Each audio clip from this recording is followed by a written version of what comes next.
ನಮಸ್ಕಾರ ಎಲ್ರಿಗೂ. ಎಲ್ಲರೂ ಹೇಗಿದ್ದೀರಾ? ಐ ಹೋಪ್ ಎಲ್ಲರೂ ಚೆನ್ನಾಗಿದ್ದೀರಾ ಅಂತ. ಬನ್ನಿ, ಇವತ್ತು ನಾನು ನನ್ನ ಮಾರ್ನಿಂಗ್ ರೊಟೀನ್ನ ಶೇರ್ ಮಾಡ್ತಾ ಇದ್ದೀನಿ. ಮಾರ್ನಿಂಗ್ ರೊಟೀನ್ ಬಂದು ಹೌಸ್ ವೈಫ್ಸ್ಗೆ ಎಲ್ಲರೂ ಸೇಮೇ ಇರುತ್ತೆ. ಬಟ್ ನಾನು ಯಾವ ರೀತಿ ಟೈಮ್ ಮ್ಯಾನೇಜ್ ಮಾಡ್ತೀನಿ ಮಕ್ಕಳ ಜೊತೆ ಅನ್ನೋದು ತೋರಿಸ್ತಾ ಇದ್ದೀನಿ. ಹಾಗೆಯೇ ನನ್ನ ಚಾನಲ್ನ ಯಾರಾದರೂ ಹೊಸ್ದಾಗಿ ನೋಡ್ತಾ ಇದ್ದರೆ ಪ್ಲೀಸ್ ಸಬ್ಸ್ಕ್ರೈಬ್ ಮಾಡ್ಕೊಂಡು ನೋಡಿ. ಡೈಲಿ ವ್ಲಾಗ್ಸ್ನ ಹಾಕ್ತಾ ಇರ್ತೀನಿ. ಮೊದಲು ನಾನು ಕೆಲಸನ ಮನೆ ಒಳಗಡೆಯಿಂದ ಸ್ಟಾರ್ಟ್ ಮಾಡಲ್ಲ. ಹೊರಗಡೆ ಬಂದು ಕಸ ಎಲ್ಲ ಅಂದು ನೀರೆಲ್ಲ ಹಾಕಿ ಆಮೇಲೆ ರಂಗೋಲಿ ಇಟ್ಬಿಟ್ಟೆ ನಾನು ಒಳಗಡೆ ಹೋಗೋದು. ಯಾಕೆಂದರೆ ಮಕ್ಕಳೇನಾದರೂ ಎದ್ಬಿಟ್ರೆ ಮತ್ತು ರೋಡ್ಗೆಲ್ಲ ಓಡಾಡ್ತಾರೆ. ಅವ್ರನ್ನ ಹಿಡ್ಕೊಂಡು ಕೆಲಸ ಮಾಡೋಕ್ಕಾಗಲ್ಲ, ಕಸ ಗುಡ್ಸೋಕ್ಕೂ ಆಗಲ್ಲ, ರಂಗೋಲಿ ಹಾಕೋಕ್ಕಾಗಲ್ಲ. ನಾನು ಮಾಡ್ತೀನಿ ಅಂತ ಬರ್ತಾರೆ. ಆ್ಯಕ್ಚುಲಿ ನಾನು 5:30ಗೆ ಎದ್ದೇಳ್ತೀನಿ. ಆದರೆ ಕೆಲವೊಂದು ಸರಿ ಲೇಟ್ ಆಗುತ್ತೆ, ಇಲ್ಲ ಅಂತಲ್ಲ. 5:30ಗೆ ಎದ್ರೂ ನಾನು ಫಸ್ಟ್ ಹೊರಗಡೆ ಕೆಲಸ ಫಸ್ಟು ಮುಗಿಸ್ಕೊಂಡ್ಬಿಡ್ತೀನಿ. ಆಮೇಲೆ ಒಳಗಡೆ ಹೋಗೋದು.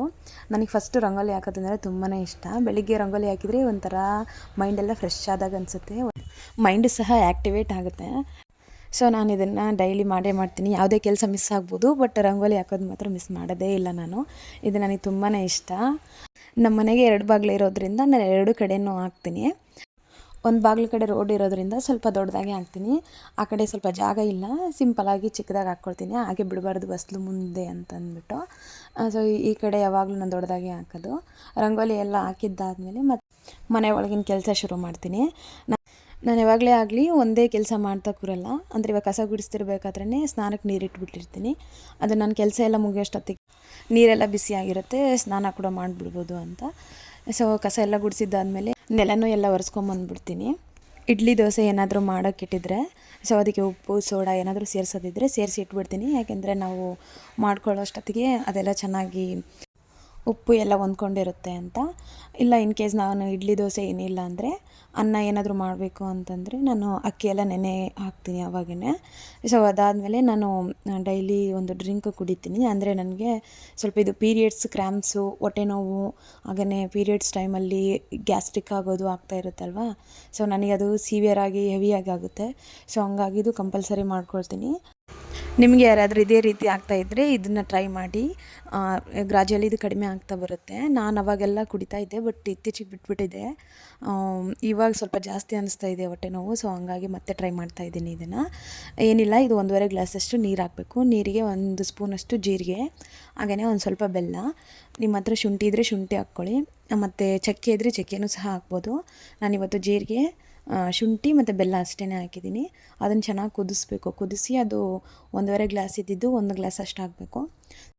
ಅದಾದಮೇಲೆ ಅದನ್ನು ಸೋಸಿ ಆಮೇಲೆ ಕುಡಿಬೇಕು ಅಷ್ಟೇ. ಒಂಚೂರು ಉಗುರು ಬೆಚ್ಚಿರೋವಾಗೇ ಕುಡೀರಿ, ಹಂಗಾದ್ರೆ ಸ್ವಲ್ಪ ರಿಲೀಫ್ ಆಗುತ್ತೆ. ಆ್ಯಕ್ಚುಲಿ ಇದು ನಾವು ಬೆಳಗಿನ ಜಾವನೇ ಕುಡಿಬೇಕು, ಹಂಗಾದ್ರೆ ಎಫೆಕ್ಟಿವಾಗಿ ಕೆಲಸ ಮಾಡುತ್ತೆ. ಸೊ ನಾನು ಬ್ರಷ್ ಎಲ್ಲ ಮಾಡಿ ಬಂದುಬಿಟ್ಟು ಇದನ್ನು ಕುಡಿದ್ಬಿಡ್ತೀನಿ. ಅದಾದಮೇಲೆ ಸ್ನಾನ ಎಲ್ಲ ಮುಗಿಸ್ಕೊಂಬಂದು ಪೂಜೆನೂ ಸಹ ಮಾಡಿಬಿಡ್ತೀನಿ. ಇನ್ನೂ ಯಾರೂ ಎದ್ದಿರಲ್ಲ ನಮ್ಮ ಮನೆಯಲ್ಲಿ, ಆದರೂ ಕೂಡ ನಾನು ಮಾಡಿ ಮುಗಿಸ್ಬಿಡ್ತೀನಿ. ಇಲ್ಲಾಂದ್ರೆ ಅವ್ರು ಎದ್ಮೇಲೆ ಯಾವುದೂ ಆಗೋಲ್ಲ.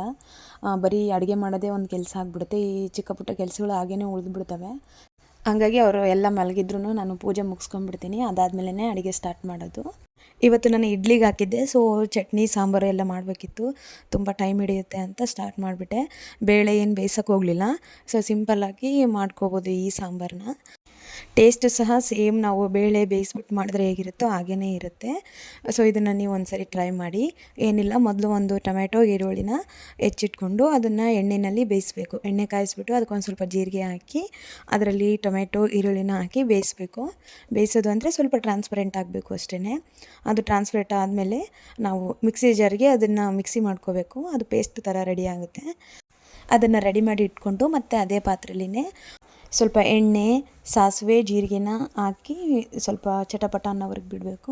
ಸ್ವಲ್ಪ ಕರಿಬೇವನ್ನ ಹಾಕಿ ಆ ಪೇಸ್ಟ್ ಏನು ರೆಡಿ ಮಾಡಿ ಇಟ್ಕೊಂಡಿದ್ವೋ ಅದನ್ನು ಇವಾಗ ಹಾಕಬೇಕು.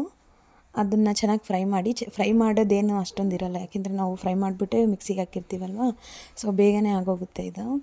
ಅದು ಎಲ್ಲ ಹಾಕಿದ್ಮೇಲೆ ಉಪ್ಪು, ಅರಿಶಿಣ, ಹಾಗೆಯೇ ಒಂದು ಸ್ವಲ್ಪ ಖಾರದ ಪುಡಿ, ನಿಮಗೆ ಟೇಸ್ಟಿಗೆ ತಕ್ಕಾಗೆ ಖಾರದ ಪುಡಿ ಹಾಕ್ಕೋಬೇಕು.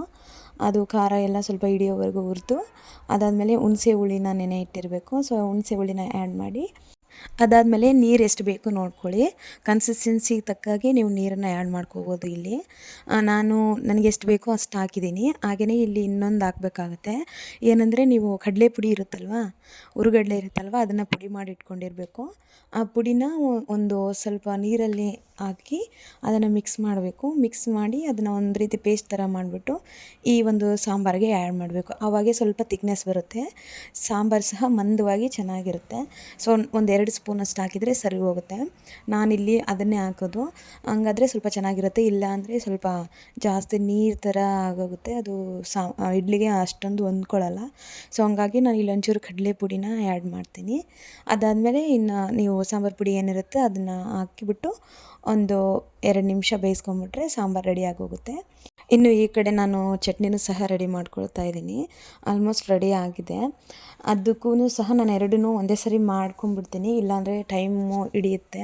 ಯಾಕೆಂದರೆ ಇಡ್ಲಿ ಮಾಡಿದ ದಿನ ಗೊತ್ತಲ್ವ, ಬಿಸಿ ಇರಬೇಕಾದ್ರೇ ತಿಂತೀನಿ ಅಂತಾರೆ. ಸೊ ಆವಾಗೆಲ್ಲ ಹಾಕಿ ಹಾಕಿ ಕೊಡ್ತಾನೆ ಇರಬೇಕು. ಸೊ ಹಂಗಾಗಿ ಇದನ್ನು ಮೊದಲು ಮುಗಿಸ್ಕೊಂಬಿಡೋಣ ಅಂತ ಎರಡನ್ನೂ ಮುಗಿಸ್ಕೊಂಬಿಟ್ಟೆ. ಮಕ್ಕಳೇನು ಒಂದೊಂದು ಸರಿ ಸಾಂಬಾರು ತಿಂತಾರೆ, ಇಲ್ಲ ಒಂದೊಂದು ಸರಿ ಚಟ್ನಿನೇ ತಿಂತಾರೆ. ಅವ್ರು ಯಾವ್ದು ಕೇಳ್ತಾರೆ ಅಂತ ಗೊತ್ತಿಲ್ಲ. ಹಂಗಾಗಿ ಎರಡನ್ನೂ ಮೊದಲೇ ಮಾಡಿಟ್ಬಿಡ್ತೀನಿ ನಾನು. ಇದ್ರ ನಡುವೆ ಹಾಗೇ ಟೀಗೆ ಡಿಕಾಕ್ಷನ್ ಸಹ ರೆಡಿ ಮಾಡಿ ಇಟ್ಬಿಟ್ಟಿರ್ತೀನಿ.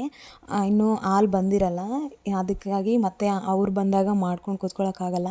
ಸೊ ಡಿಕಾಕ್ಷನ್ ಸಹ ರೆಡಿ ಮಾಡಿಟ್ಟಿರ್ತೀನಿ. ಅವ್ರು ಕೇಳಿದಾಗ ಹಾಲೆಲ್ಲ ಮಿಕ್ಸ್ ಮಾಡಿ ಒಂದು ಸ್ವಲ್ಪ ಕುದಿಸ್ಬಿಟ್ರು ಕೊಟ್ಟರೆ ಸರಿ ಹೋಗ್ಬಿಡುತ್ತೆ ಅಂತ. ಇದೆಲ್ಲ ಆಗೋದ್ರಲ್ಲಿ ಮಕ್ಕಳು ಸಹ ಎದ್ಬಿಡ್ತಾರೆ. ಇಡ್ಲಿ ಮಾಡಿದ ದಿನ ಅಂತೂ ಫಸ್ಟ್ ಅವರು ಬ್ರಷ್ ಮಾಡಿದ ತಕ್ಷಣವೇ ಇಡ್ಲಿ ತಿಂದ್ಬಿಡ್ತಾರೆ. ಅವರು ಕೇಳಿದ ಕೂಡಲೇ ಕೊಟ್ಬಿಡಬೇಕು. ಸ್ವಲ್ಪ ವೆಯ್ಟ್ ಮಾಡಿ ಅಂದ್ರೂ ಮಾಡಲ್ಲ ಅವರು. ಸೊ ಹಂಗಾಗಿ ನಾನು ಇಡ್ಲಿ ಎಲ್ಲ ರೆಡಿ ಮಾಡಿಬಿಟ್ಟೇ ಅವ್ರನ್ನ ಎಬ್ಸೋದು. ಇಲ್ಲಾಂದರೆ ಮತ್ತೆ ಅದು ಮಾಡೋವರೆಗೂ, ಅದು ಬೇಯೋವರೆಗೂ ಸಹ ಬಿಡಲ್ಲ ಅವರು. ಸೊ ಹಂಗಾಗಿ ಮೊದಲೇ ಮಾಡಿಟ್ಬಿಟ್ಟಿರ್ತೀನಿ. ಇಲ್ಲಿ ನಾನು ಚಟ್ನಿಗೆ ಮಿಕ್ಸಿ ಹಾಕ್ತಾಯಿದ್ದೀನಿ. ಸೊ ಶೇಂಗಾ ಏನು ಹುರಿದಿಟ್ಟಿದ್ವೋ ಅದನ್ನು ಮೊದಲೇ ಪುಡಿ ಮಾಡಿ ಇಟ್ಕೋಬೇಕು. ಇಲ್ಲಾಂದರೆ ಅದು ಎಲ್ಲನೂ ಮಿಕ್ಸ್ ಮಾಡಿ ಹಾಕಿದಾಗ ಅದು ಚೆನ್ನಾಗಿ ಮಿಕ್ಸ್ ಆಗೋಲ್ಲ, ಅಲ್ಲೇ ಉಳ್ಕೊಂಬಿಡುತ್ತೆ ಕಡಲೆನೇ. ಹಂಗಾಗಿ ನಾನು ಮೊದಲೇ ಪುಡಿ ಮಾಡಿ ಇಟ್ಕೊಂಡ್ಬಿಡ್ತೀನಿ. ಹಾಗೆಯೇ ಇನ್ನೊಂದು, ನಾವು ಚಟ್ನಿಗೆ ಈರುಳ್ಳಿನ ಹಾಕಬೇಕಾದ್ರೆ ಅದು ನಾವು ಒನ್ ಟೈಮ್ ತಿನ್ನಬೇಕಾದ್ರೆ ಮಾತ್ರ ಈರುಳ್ಳಿನ ಹಾಕಬೇಕು. ನೀವೇನಾದರೂ ಮಧ್ಯಾಹ್ನಕ್ಕೆ ತಿಂತೀರಾ ಅಂದರೆ ಈರುಳ್ಳಿನ ಹಾಕೋಕೆ ಹೋಗಬೇಡಿ, ಅವಾಯ್ಡ್ ಮಾಡಿ. ಯಾಕೆಂದರೆ ಅದು ಒಂಥರ ಅಳಸಿರೋ ಸ್ಮೆಲ್ ಬರೋಕ್ಕೆ ಸ್ಟಾರ್ಟ್ ಆಗುತ್ತೆ ಕೆಲವೊಂದು. ಇವಾಗ ವಿಂಟರ್ ಇರೋದ್ರಿಂದ ಅಷ್ಟೊಂದೇನು ಆಗೋಲ್ಲ, ಬಟ್ ಸಮ್ಮರ್ ಟೈಮಲ್ಲಿ ಮಾಡಬೇಕಾದ್ರೆ ಈರುಳ್ಳಿನ ಒನ್ ಟೈಮಿಗೆ ಮಾತ್ರ ತಿನ್ನೋ ಹಂಗಿದ್ರೆ ಹಾಕಿ. ನೀವು ಮಧ್ಯಾಹ್ನ ತಿಂತೀರಾ ಅಂದರೆ ಹಾಕೋಕೆ ಹೋಗಬೇಡಿ, ಮತ್ತು ಚಟ್ನಿ ಕೆಟ್ಟೋಗೋ ಚಾನ್ಸಸ್ ಇರುತ್ತೆ. ಚಟ್ನಿ ಎಲ್ಲ ರೆಡಿ ಆದಮೇಲೆ ಈ ಕಡೆ ಇಡ್ಲಿಗೆ ರೆಡಿ ಮಾಡ್ತಾಯಿದ್ದೀನಿ. ಸೊ ಈ ಇಡ್ಲಿ ಅಂದಿದ ತಕ್ಷಣ ನೆನಪಾಗೋದೇ ಪಾತ್ರೆಗಳು. ಈ ಪಾತ್ರೆಗಳು ಮಾಡಿ ತಿನ್ನೋಷ್ಟು ಸುಲಭ ಅಲ್ಲ ತೊಳೆದಿಡೋಕ್ಕೆ. ಎಷ್ಟು ಕಷ್ಟ ಆಗುತ್ತೆ ಅಲ್ವಾ, ಎಲ್ರಿಗೂ ಹಿಂಗೆ ಆಗುತ್ತೆ ಅನಿಸುತ್ತೆ. ಇವು ಒಂದು 6 ಪ್ಲೇಟ್ಸ್ ಇದ್ದಾವೆ ನಮ್ಮವು. ಇದಕ್ಕೆಲ್ಲ ಆಯಿಲ್ ಗ್ರೀಸ್ ಮಾಡಿ ಅದನ್ನೆಲ್ಲ ಹಾಕ್ಬಿಟ್ಟು ಮತ್ತೆ ಅದರಲ್ಲಿ ಪ್ಲೇಸ್ ಮಾಡಿ ಎಲ್ಲ ಮಾಡೋಷ್ಟೊತ್ತಿಗೆ ಸಾಕಾಗೋಗಿರುತ್ತೆ. ಮತ್ತೆ ಅದು ರಿಪೀಟ್ ಮತ್ತೆ ತೆಗೆದ್ಬಿಟ್ಟು ಎಲ್ಲರಿಗೆ ಹಾಕಿ ಕೊಡೋದ್ರಲ್ಲಿ ಇನ್ನೂ ಸಾಕಾಗಿರುತ್ತೆ. ಅದಾದಮೇಲೆ ಮತ್ತೆ ನಾವು ಅದನ್ನು ತೊಳೆಯೋಷ್ಟೊತ್ತಿಗೆ ಯಪ್ಪಾ ದೇವರೇ ಬೇಡವೇ ಬೇಡ ಅನಿಸಿರುತ್ತೆ ಇಡ್ಲಿನ. ಆದರೆ ಏನು ಮಾಡೋದು, ನಮ್ಮ ಮನೇಲಿ ಇರೋ ಎಲ್ಲರಿಗೂ ಇಡ್ಲಿನೇ ಫೇವ್ರೇಟು. ಸೊ ಹಂಗಾಗಿ ಮಾಡ್ತಾನೆ ಇರಬೇಕು ಅವಾಗವಾಗ. ಮತ್ತು ಮಾಡ್ತಾಯಿರ್ತೀನಿ, ಏನೂ ಮಾಡೋಕ್ಕಾಗಲ್ಲ. ಹಾಗೆಯೇ ನಾನು ಇವತ್ತು ಇಡ್ಲಿ ಏನು ಹಾಕಿದ್ದೆ ನಿನ್ನೆ, ಸೊ ಅದು ನಾನು ಸಡನ್ನಾಗಿ ನೆನೆಸ್ಕೊಂಡು ಹಾಕಿದ್ದೆ, ನನ್ನ ಮಗ ಕೇಳ್ದ ಅಂತಂದೇಳಿ. ಸೊ ಅದಕ್ಕೆ ಉದ್ದಿನಬೇಳೆ ಸ್ವಲ್ಪ ಕಮ್ಮಿ ಇತ್ತು, ಹಾಗೆಯೇ ಹಾಕ್ಬಿಟ್ಟಿದ್ದೆ. ಹಂಗಾಗಿ ಅದು ಸ್ವಲ್ಪ ಉದ್ರುದ್ರಾಗಿ ಆಗಿಬಿಟ್ಟಿತ್ತು. ಹಿಂಗೆ ತೆಗಿಬೇಕಾದ್ರೆಲ್ಲ ಅದು ಒಂಥರ ನುಚ್ಚಿರುತ್ತಲ್ವ, ಹಂಗೆ ಕಾಣಿಸ್ತಾ ಇತ್ತು, ಹಂಗೆ ಸಪ್ರೇಟಾಗಿ. ಸೊ ನೀವು ಸ್ವಲ್ಪ ಇಡ್ಲಿಗೆ ಹಾಕಬೇಕಾದ್ರೆ ಕರೆಕ್ಟಾಗಿ ಮೆಜರ್ಮೆಂಟ್ ನೋಡಿಬಿಟ್ಟು ಉದ್ದಿನಬೇಳೆನ ಹಾಕಿ, ಇಲ್ಲಾಂದರೆ ಸ್ವಲ್ಪ ಅದು ಹಂಗೇ ಆಗುತ್ತೆ. ಬಿಸಿ ಇರಬೇಕಾದ್ರೆ ಏನೂ ಅನಿಸಲ್ಲ, ತಣ್ಣಗಾದಮೇಲೆ ತಿನ್ನಬೇಕು ಅಂತ ಅನಿಸಲ್ಲ. ಹಾಗಾಗಿ ಸ್ವಲ್ಪ ಉದ್ದಿನಬೇಳೆನ ಹಾಕಬೇಕಾದ್ರೆ ಕರೆಕ್ಟ್ ಮೆಜರ್ಮೆಂಟಲ್ಲೇ ಹಾಕಿ. ಇನ್ನು ಇಡ್ಲಿ ಎಲ್ಲ ರೆಡಿ ಆಯಿತು. ಸೊ ಎಲ್ಲರಿಗೂ ಹಾಕಿ ಕೊಡಬೇಕು ಇವಾಗ. ಆ್ಯಕ್ಚುಲಿ ನಾನು ಇಡ್ಲಿ ಮಾಡಿದ್ದಿನ ನಾನು ಸಹ ಹಾಗೆಯೇ ತಿಂದುಬಿಡ್ತೀನಿ, ಮತ್ತು ಆಮೇಲೆ ವೇಟ್ ಮಾಡೋಕ್ಕೆ ಹೋಗಲ್ಲ. ಮತ್ತು ನನಗೂ ಸಹ ಸಪ್ರೇಟಾಗಿ ಎಲ್ಲ ಹಾಕ್ಕೊಳ್ಳೋದು ಅಂತಂದೇಳ್ಬಿಟ್ಟು ಬಿಸಿ ಇರಬೇಕಾದ್ರೇ ಅವ್ರಿಗೆ ಹಾಕಿ ಕೊಟ್ಬಿಟ್ಟು ನಾನು ಸಹ ಅವಾಗೆ ತಿಂದುಬಿಡ್ತೀನಿ.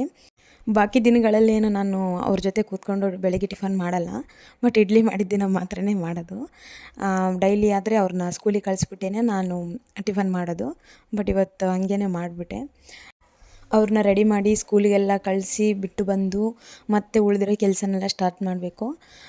ಇವತ್ತು ನಾನು ಟಿಫನ್ ಮಾಡಿರೋದ್ರಿಂದ ಇನ್ನೂ ಮಿಕ್ಕಿರೋ ಕೆಲಸ ಹಂಗೆ ಇತ್ತಲ್ವ, ಸೊ ಅದನ್ನೆಲ್ಲ ರೆಡಿ ಮಾಡ್ಕೊಳ್ತಿದ್ದೆ. ಬೆಡ್ಡೆಲ್ಲ ಕಿತ್ತಾಕ್ಬಿಟ್ಟಿದ್ರು, ಇನ್ನು ಮನೇಲಿ ಎಲ್ಲ ಸಾಮಾನುಗಳೆಲ್ಲ ಚೆಲ್ಲಾಪಿಲ್ಲಿ ಮಾಡಿ ಹಾಕಿದ್ರು. ಸೊ ಇದನ್ನೆಲ್ಲ ರೆಡಿ ಮಾಡ್ಕೊಳ್ಳೋ ಅಷ್ಟೊತ್ತಿಗೆ 10:30 ಆಗೇ ಹೋಗುತ್ತೆ. ಸೊ ಇದಾಗಿರುತ್ತೆ ನನ್ನ daily morning routine. Thank you for watching.